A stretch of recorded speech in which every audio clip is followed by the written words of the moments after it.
Your car can be hacked. The Department of Justice will no longer prosecute good hackers. India is really moving into a non-privacy respecting direction, and lots of updates to the free and open source software world. Welcome to Surveillance Report 89, where we are dedicated to keeping you private and secure with the latest news from the past week. I am Nathan from The New Oil. And I'm Henry from Techlore. This week, first off, we want to thank you guys who have supported us via Monero.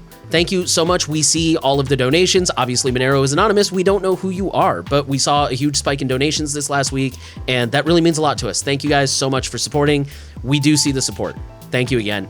And Monero it's a great way to support us. That's one way. And the other way we have is Patreon, which is recurring, and you get all kinds of cool perks. Like you get a show notes, so you can just kind of see the highlights of the episode each week. You get the chance to ask a Q&A, and we'll answer some of the questions at the end of the episode and stuff like that. So whatever you choose to do, thank you so much. Your support is noted and appreciated. Thank you, guys. And the highlight story this week. So hackers can steal your Tesla Model 3 and Model Y using a new Bluetooth attack. And we're going to tie this into other new cars as well. So just on the Tesla side of things, in this relay attack, an adversary intercepts and can manipulate the communication between two parties, like the key fob that unlocks and operates the car and the vehicle itself. Pushing out fixes for the security problem is complicated, and even if the response is immediate and coordinated, it would still take a long time for the updates to trickle down to impacted products. Technical details have not been published. Right now, the advisory is for Tesla drivers to enable pin to drive, which essentially every time you go in your car, not only do you have to have the fob on you, but you also have to type in a pin like on your phone. And for everyone else to simply be mindful and try to avoid Bluetooth for valuables if you can. One interesting note, the fobs, at least for the 3 and the Y, didn't used to have Bluetooth capabilities, so that is actually on the newer fobs, I think released after 2019, so I wonder if the old fobs are affected by that issue. The cool thing about this story is Tesla has a huge spotlight on them, being such a big and new company, and every year these contests are run to catch issues like this. Like sometimes they'll actually have contests where if you hack a Tesla, you get to keep the Tesla, which is pretty nifty. Sadly, other cars don't get the same spotlight, so my concern is these similar attacks are still possible on other newer cars as well. Just generally speaking, as cars get more digital and advanced, we're inevitably going to have some scary stuff happen on the road. I also wanted to highlight, because I know we're going to get a few of you who say, this is why I just drive a 1970 BMW. That's not a solution to this issue. Not only will you eventually have to have a car probably built with this technology in it, even if it's 4 decades from now, but newsflash, the cars around you on the road also impact you. So their safety also keeps you safe. So this is a big issue that affects a lot of people, and it's something to keep tabs on in the privacy and security world. With that, we're going to go into our data breaches this week, and we're going to start off with Parker Hannifin, who has revealed a cyber attack exposing sensitive employee data. Parker Hannifin is a Fortune 500 engineering giant. This breach affects current and former employees and dependents and took place between March 11th and 14th. This included names, social security numbers, date of birth, home address, driver's license numbers, passport numbers, bank account and routing numbers, online login credentials, and health insurance plan member ID numbers and dates of coverage. Once again, information that more or less an employee is totally right to have: your social and your date of birth. Home address, I always recommend using a PO box. I've never had an employee have an issue with that. Still, there's only so much you can hide from them, and this really sucks. Our next one comes from Texas, where 1.8 million residents' data was exposed for almost 3 years. I'm going to quote the article. The personal information of 1.8 million Texas residents who filed insurance claims with the Texas Department of Insurance was exposed and publicly accessible for almost 3 years, according to a recently published state audit. Unquote. This appears to apply to the workers' compensation claims from March 2019 to January 2022. This includes names, addresses, dates of birth, phone numbers, social security numbers, and details of their claims. The department said in an updated post that a forensics investigation could not conclusively rule out that certain information on the web application was accessed outside of the Department of Insurance. So, in other words, we can't promise that nobody else accessed this information, which in my opinion should always just be your default assumption anyways. Freeze your credit. I guess that's the best we got here. Up next, a ransomware attack has exposed data of 500,000 Chicago students. The Chicago Public Schools have suffered a data breach that exposed the data of 500,000 students and 60,000 employees after their vendor, Battelle for Kids, suffered a ransomware attack in December. This Ohio-based company is a not-for-profit educational organization that analyzes student data shared by public school systems to design instructional models and evaluate teacher performances. They say they work with 267 school systems, and its programs have reached over 2.8 million students. This includes names, date of births, gender, grade level, school, Chicago Public public school student ID numbers, state student ID numbers, course information, and student scores from 2015 to 2019. These attacks are getting more and more common where children, again, the children who we're always trying to keep safe by, doing things like trying to ban end-to-end encryption, are victim of these attacks where all of their information is exposed to the world, essentially doxing these children. So there's that issue, and I think that's pretty self-explanatory that we're against. All right, with that, we'll move into our company stories, and we only have one story this week. Plaid officially expands into identity and income verification, fraud prevention, and account funding. So this announcement comes 2 weeks after Stripe announced a very similar thing, and I mean, that's kind of the whole story. I think we're going to see a lot more of this. Financial services are going to become more and more privacy invasive, and I know we talk about this a lot. A lot of people out there assume that this is always about data. This is always about knowing more about you. I really think that it's probably about trying to stop fraud. Nobody wants to lose money, and so they're trying to stop fraud. And just as a side effect, they happen to be collecting a ton of data that I'm sure they will monetize and eventually breach in a data breach, and we'll talk about them at the top of the show in a year or two. But for the record, that's not me standing up for Plaid. I know they recently had a class action settlement that had something to do with data. I don't remember the exact details, but my point is, like, this is going to become more common. Everybody's trying to stop fraud. Everybody's trying to not lose money. Just be aware of that, I guess. That's where we're headed. Migrating over to research. So MIT Harvard scientists found that AI can recognize race from X-rays, and they don't really know how. The study found that an artificial intelligence program trained to read X-rays and CT scans could predict a person's race with 90% accuracy. But the scientists who conducted the study say they have no idea how the computer figures it out. The research effort was born when a scientist noticed that an AI program for examining chest X-rays was more likely to miss signs of illness in Black patients. They asked themselves, how can that be if computers cannot tell the race of a person? The research raises the unsettling prospect that AI-based diagnostic systems could unintentionally generate racially biased results. Their colleagues remain baffled, but they suspect it has something to do with melanin, the pigment that determines skin color. The X-rays and CT scanners detect the higher melanin content of darker skin and embed this information in a digital image in some fashion that human users have never noticed before. They're still researching this to figure out if that's the case. So this is a privacy concern, as it's a new way of discrimination and data gathering. I know some people say that how can computers be racially biased? This is exactly how.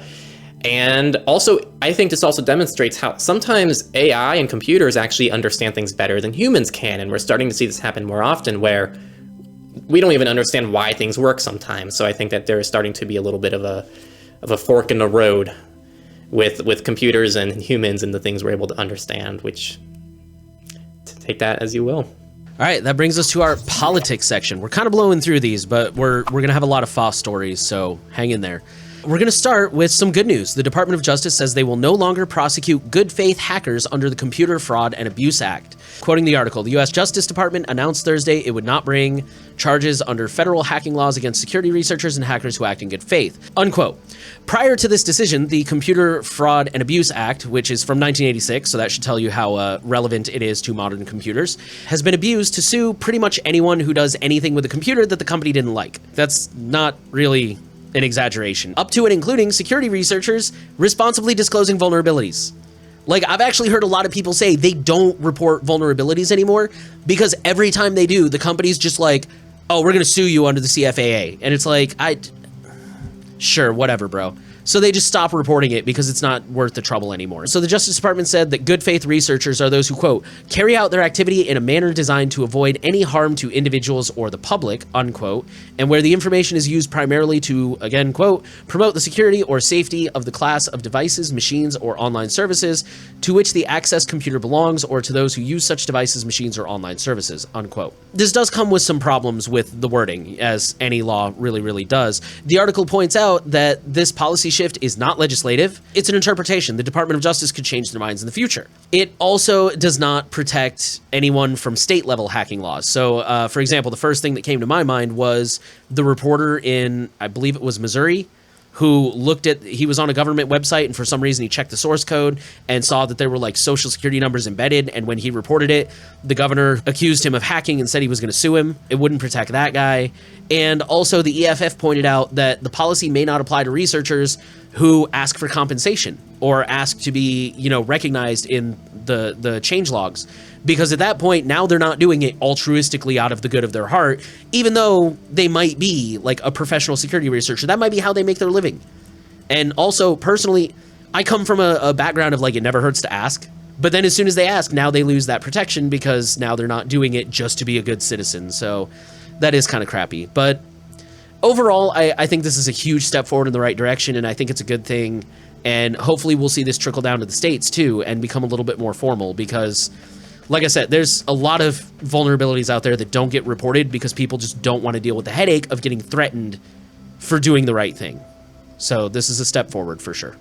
Transitioning to Spain, who has slapped Google for frustrating the EU's right to be forgotten. Google has been hit with a €10 million fine by Spain for serious breaches of the European Union's General Data Protection Regulation, or GDPR, which found it had passed information that could be used to identify citizens requesting deletion of their personal data under EU law, including their email address, the reasons given, and the URL claimed, to a US-based third party without a valid legal basis for this further processing. As well as being fined, Google has been ordered to amend its procedures to bring them into compliance with the GDPR and to delete any personal data it still holds related to this enforcement. This is only Google's second time being fined for a GDPR violation. The first was in France several years ago. Google has, however, been fined under e-privacy rules. A Google spokesperson said they are assessing the regulator's decision, and the company claimed it's already taken steps to amend its process. Again, another good reminder that sometimes regulation works. With that, we're going to move to India, where we have yet another update on this whole VPN situation. For those who are just joining us, basically India has now required all VPNs, commercial VPNs, so like Nord, Proton, IVPN, they would have to log user data, not necessarily the traffic, but the information about the subscriber. Unfortunately, it's not a good update. India is doubling down. They have basically said to other VPN providers that if you're not going to comply with this law, then get out. Rajiv Chandrasekhar, the junior IT minister of India, said that VPN providers who wish to conceal who uses their services will have to pull out. He also said that there won't be any public consultation on the rules. The new rules, which were unveiled last month and go into effect later next month in June, won't be applicable to corporate and enterprise VPNs, which I guess doesn't really surprise me because those are the ones where like you work from home and you use a VPN to get into the system and do your work. It's a security thing. It's not really a privacy thing. So not surprising that doesn't apply. Yeah, that's really it. And India hit again. Coming soon, caller's name as per KYC, or Know Your Customer record, to flash on phone screen. Weird headline, but pretty much what this is the Department of Telecommunications, or the DOT, will come soon with a mechanism which would enable a caller's name to flash on the screen when someone calls. The name would be as per the Know Your Customer record of subscribers with the telecom operators. KYC is essentially identity verification for services like this, so there's really no way to call someone without them knowing exactly who you are, which obviously poses many privacy concerns. India's kind of moving in a nasty direction these last few weeks. Isn't that interesting how the privacy erodes? Originally, it was like KYC, like we just want to know who you are. That's fine. Nobody else has to. And now it's like, no, we're going to let everybody know who you are. Like, it's that slippery slope, man. It's the slippery slope, and also it's taking the easy route. My guess is the reason why they're doing this is to prevent spam, right? Probably. Because that way they can verify every phone number, but it comes at the cost of like massive privacy implications. So trying to find better solutions for things that aren't the easy solution that invades on human rights is typically like the harder way to go that we just don't tend to like explore. All right, with that, we will move into the free and open source news, or FOSS. And we're going to start with Firefox, who has debuted improved process isolation to reduce browser attack surface. This begins in Firefox 100, which was released May 3rd into the stable channel. So in other words, as long as you're staying updated, you should be good. I'm going to quote the article. When users browse the web through Firefox, the software renders content into separate processes isolated from the operating system and managed by a single privileged parent process. The reasoning behind this model is that if a bug exists in a content process, the potential attack vectors are limited, unquote. Basically, they just took that principle and expanded on it by restricting access to Win32k sys, a historically abused process. This included a massive redesign behind the scenes. So as an end user, you're probably not going to see any difference, but you're going to be a lot safer. And as always, if you want more details, feel free to read the article. They have a lot more technical detail, but I will leave you with this quote. While this security update has primarily focused on Windows machines, macOS and Linux were not forgotten. A quiet change was introduced for Mac in Firefox 95 that blocked access to the Windows server, improving process startup by 30 to 70% and bumping up security. In Linux, the link between content processes and the X11 server was broken in Firefox 99. So this mainly applies to Windows, but everybody is benefiting. Up next, from Proton, what to expect from the updated Proton. Starting this week, Proton will begin rolling out their changes that will unify all their products under a revamped ecosystem. According to them, these changes are essential for them to address a number of long-standing community requests, like YubiKey support. Your protonmail.com email address will remain valid and unchanged, and the website will become proton.me, except protonvpn.com, which they say will be unchanged, but it will still get new branding. Plans will include more storage, and Drive and Calendar will now be standard in all paid plans. I'm personally excited to see this. The CEO of Proton, Andy Yen, did an AMA on Reddit not too long ago, and the main question I asked, which he responded to, was, why the hell is there no unified ecosystem here? Why is Proton Calendar not integrated in the Proton Mail app? And if it is a separate app, how come it's only on Android and not on iOS? How come every product that you guys offer has a different app situation on every single platform? And pretty much he said that they switched over to just pretty much finishing things right when it's done. They're not waiting for the other services to be done and doing it in a polished way. So hopefully this announcement means that we'll start to see a little bit more integration between all their services, because that's my biggest complaint with Proton right now. That was all personal stuff, if you guys couldn't tell. Up next, Fair Email developer calls it quits and pulls apps from Google Play. The developer of the open source email client, Fair Email, pulled all of his applications from Google Play and announced that he would stop development. It was a privacy-friendly email client, really popular in the open source world. Earlier that week, the dev received a policy violation email from Google stating that Google believed the Fair Email application was spyware. After trying to fix it, he decided to pull the application and all of his other applications from the Play Store, and the apps won't be maintained and supported anymore, according to him. Quick note, just to add on to that, I think this is the same guy. NetGuard was also pulled, and I think that was one of his other applications. I don't hear people talking about that one as much, but that's also really important because I know that's also very popular for Android users in the privacy community. Well, aside from just the Google thing, the other factors that played a role in his decision included the discrepancy between answering thousands of support questions per month and the application's revenue, as well as the inability to do something against unfair reviews in the Google Play Store. He considered keeping the applications on GitHub, but this would result in a 98% loss of audience, which makes sense since people aren't going to manually download APKs on GitHub. The GitHub repos are still available, but they are archived. As of right now, the best recommendation is K9 for people still needing an email client on Android. I had a couple takeaways for this. First, not enough money is thrown at open source projects. If you are reliant on several open source projects, which my guess is many of you are who listen to this podcast, and you have the ability to even pitch in $1 a month to a single one of them, and you aren't, you should get on that. Even $1 makes a big difference when we're talking about hundreds of users. These projects typically are developed for free, a lot of times by just one person, and there's a good reason why over on the Techlore side of things, we'll donate about 5% of our total profits to these different projects, because it's a way that we can contribute, but we don't contribute in the scheme of things that much. So it's more important if we have more people like you just donating $1 a month. That makes a bigger difference than anything us two can do outside telling you to donate. The second thing, the Google Play Store is generally a royal pain in the ass for developers and locks people into this walled garden. If you don't play into the Google Play Store, where Google can unfairly shut your app down for any reason, which they've now also done with the Element Matrix client, the Messenger Briar, the Monero.com wallet, and dozens more, and even recently, Google has been ceasing security updates for Russian users. So the centralization is bad news and makes good developers like this one second guess the software they create, which is not good. So it's just something to think about. I definitely want to second the supporting the things you like. I come from a musician background, and like, oh man, I'm not going to rant on it, but I've literally seen, I used to manage bands, and I've seen people leave comments that like, oh my God, you guys are amazing. You're going to be so successful. You're going to go so far. And it's like, as the band manager, I also saw the sales stats and the merch, and it's like, I don't know how they're going to go anywhere when you guys aren't buying CDs, aren't buying shirts, aren't going to shows, and like, You guys, it goes for everything, not just technology. Like, you've got to support the things you love. Any project, if you want to see it go long term, we know you've only got so much money, but man, pick like the top 5 or like rotate. Like this month, give money to this project. Next month, give it to another project. Seriously, support the things you love. It doesn't take much either. We made a video on Techlore that's like, hey, if all our subscribers donate just $1 a month to just a single project, like every year you inject millions of dollars in the open source community. Granted, I realize that not everyone who visits my website is a fan, but like if every hit that I got gave $1, I could easily quit my day job and do this full time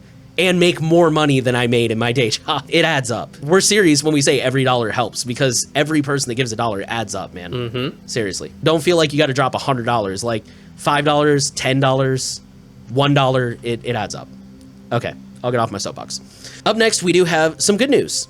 HP has chosen the Ubuntu-based Pop! OS Linux for its upcoming Dev 1 laptop. System76's CEO Carl Richel shared on Twitter that this is absolutely happening, a 14-inch developer-focused notebook called the Dev 1, and it will ship with Pop! OS, which is a great distro in my opinion. I really like it.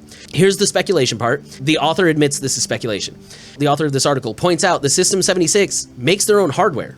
They don't just make Pop! OS, they make actual computers that they sell. So they are in competition with HP. So it seems a little bit weird that they would have teamed up. So the author goes on to speculate that this might be the sign of a potential acquisition. Now, he admits that that's pretty much just all speculation. He doesn't have any evidence of that. We'll have to wait and see. I personally don't think that's necessarily an indicator. I mean, maybe it could be. Maybe they reached some kind of arrangement for this one specific thing. Who knows? But in the meantime, I think this is good news for the Linux community. It means more Linux out there easily for people who want it. And the final FOSS story of the week, and actually the last story of the week because we don't have any misfits. Techlore, right, the thing I manage, we have an app on F-Droid. So Plexus is a project which pretty much is an open source project that crowdsources what apps do and don't work on de-Googled phones. And we finally have an app for it, so you should go ahead and download it and try it out. Keep in mind that the long-term goal, because right now it doesn't do much outside just show you the data, the long-term goal is for all app submissions to be done inside of the app. So you can actually submit all the apps that do and don't work on your phone directly inside the app. So that's coming soon. We're hard at work at bringing that as soon as we can, but as of right now, this is just a V1. We have an app, submissions coming soon. Try it out, enjoy it. All right, so like Henry said, we don't have any misfits this week. That means we're going to roll right into our Q&A section. We're going to start with a question from B. Lund, who said he's using Proton VPN. I have noticed that more and more sites deny access because of it. Any recommendation for how to circumvent that, or do I need a different VPN? First of all, I will say, in my experience, if you started using a VPN and you weren't before, you're definitely going to hit a lot of CAPTCHAs and stuff, just because it's new behavior. Once you start using a VPN a lot, I really don't run into a lot of CAPTCHAs anymore because I've been using a VPN religiously for several years. Having said that, I know Michael Basil made an entire episode about using VPNs. I believe it's episode 255, released in March. It says dedicated VPN IP addresses. He talks about basically like using a VPN and how a lot of services will block you. And he talks about some of the different ways you could get around that, like changing some of the settings, trying different servers. I actually did that earlier today when I went to Patreon to pull these questions. Patreon said I was blocked, so I literally just reconnected the VPN and then it was fine. So there are some workarounds. You don't necessarily have to give up on Proton or VPNs in general if you don't want to, but yeah, it's definitely becoming an uphill battle. I just want to add too, this is totally dependent. This is not the VPN provider's faults. This is the services that are enacting blacklists that happen to hit VPN providers as well. So you can also raise your voice and contact customer support and be like, hey, I use a VPN and I have valid reasons to use it, and I'm also a valid customer of your service and I'm unable to access it. They probably won't fix it just because of you, but at least it lets them know that it's an issue you're dealing with. It's a constant cat and mouse game. So a lot of these VPN providers are actually constantly cycling servers so that they always have new servers that haven't been blocked yet, and then once they're blocked, they put out new servers. It's really an annoying situation. Something that just dawned on me. You said you're using Proton. If you're using the free plan, that could also be an issue. If you upgrade to something that's more paid, you might have better luck with that. The next question is from INTHC. They're thinking of getting the Calyx hotspot, but don't know what benefit would come for it compared to just getting a hotspot directly from a company. They were wondering if I had insights on this. First, I would just say I recommend checking out on the Techlore side of things. We have a review of the newest Calyx hotspot, which breaks all of this down. It talks about how, like, well, you're still having to tunnel your web traffic through a company, so it's not actually preventing that issue, but at least you can buy and order the hotspot without giving up any personal information, and at least you get to support a nonprofit organization in the process. So those, for me, are the two biggest things. But also, it's unlimited internet, which I haven't been able to find as good of a deal from a company like Verizon, which always has some kind of cap. So for me, it's completely unlimited, and it's like about 45, 50 bucks a month for me. For me, I don't have any home internet anymore. It's the only thing I use. So that's why I use it, but I'm not telling you to go buy it, and I would recommend checking out the Techlore video on it. Our next question comes from Chris, who says, when talking to friends and relatives about privacy, I often feel like talking against a wall or people seeing me as a psycho. How do you guys explain this on a lower level to people who have no clue about privacy? This is the million-dollar question. I see this pop up all the time. I see a lot of people ask it, not just me in general, but just people in general are asking on like Reddit and stuff. Short version, you really can't. I wrote a whole blog about this. The issue with a question like this is you have to be able to identify what's important to people. I have one friend who has 2 daughters, very, very young. Like, I think they're still in preschool. Stories about children's data breaches, like the Chicago story we covered earlier, those kind of things really worry him. So it's really about identifying what's important to people when you're trying to convey this information. And you have to accept some people just don't care, or they think they don't care. And you're just not going to be able to win everybody over. So you have to accept that, number one.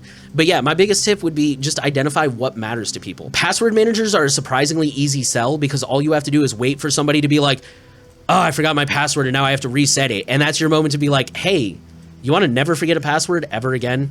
I got something for you. I'm going to add my approach too. I have like a 3-step approach here. The first one is what you said, is like trying to find what clicks with them. It's like someone I know, they're always talking about the lack of freedom in the world. And I'm like, well, hey, you can't have freedom if you're not able to control what you share with people, right? Like if you have no ability to opt out or have any decision in the process, you lose that. The second thing for me is tricking people, like you said, with things like Bitward, and don't even bring up the privacy aspects of things. Just be like, hey, this solves your problem, just use that instead. I do that with Brave a lot. I'm like, hey, why do you use Chrome? Brave is the same thing, it just blocks ads out of the box, and it's faster.